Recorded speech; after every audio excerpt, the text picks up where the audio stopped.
So it works for the public and it works for the farmers, lovely. But also critical, clearly it's got to work for business in between, or this also won't be sustainable. And that again is the beauty of fair trade. It's not about charity, it's not about do-goody, here today, gone tomorrow, passing fad for businesses to look good.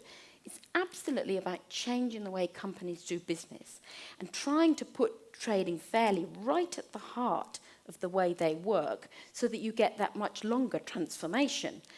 And why it works for companies is if the public want it. If the customer's always right, if the customer says they want fair trade, they're right on that one too.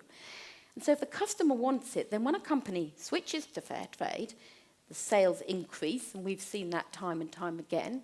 It helps the overall brand positioning of the company. It helps them attract and retain staff, the best staff, who can feel proud of their company because their company's doing the right thing. And critically, it can also help those companies bring long-term sustainable relations with the farmers on whom they depend. And just to very quickly finish with a last story about what were Cadbury's. When Cadbury's were thinking about whether to go fair trade with Cadbury Dairy Milk, they went to Ghana.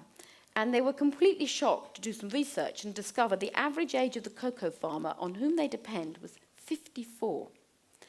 And all the time drying their cocoa beans in the sun, a farmer explained to Cadbury's that actually the young people were just leaving the villages.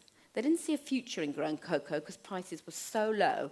They just thought it's not worth it. And they drifted into the cities. They were unemployed, they didn't have anything to do, but they saw no future in growing cocoa.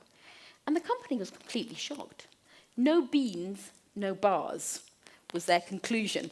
If the farmers aren't growing cocoa anymore, they won't be able to make chocolate in 5, 10, 15, 20 years' time. And so it was absolutely clear to them that if they wanted to have that long-term sustainable relationship with the farmers, they had to make it worth their while to grow cocoa. And that meant paying a fair price and working with them in organised groups. And that was one of the key things that helped Cadbury's decide to do fair trade.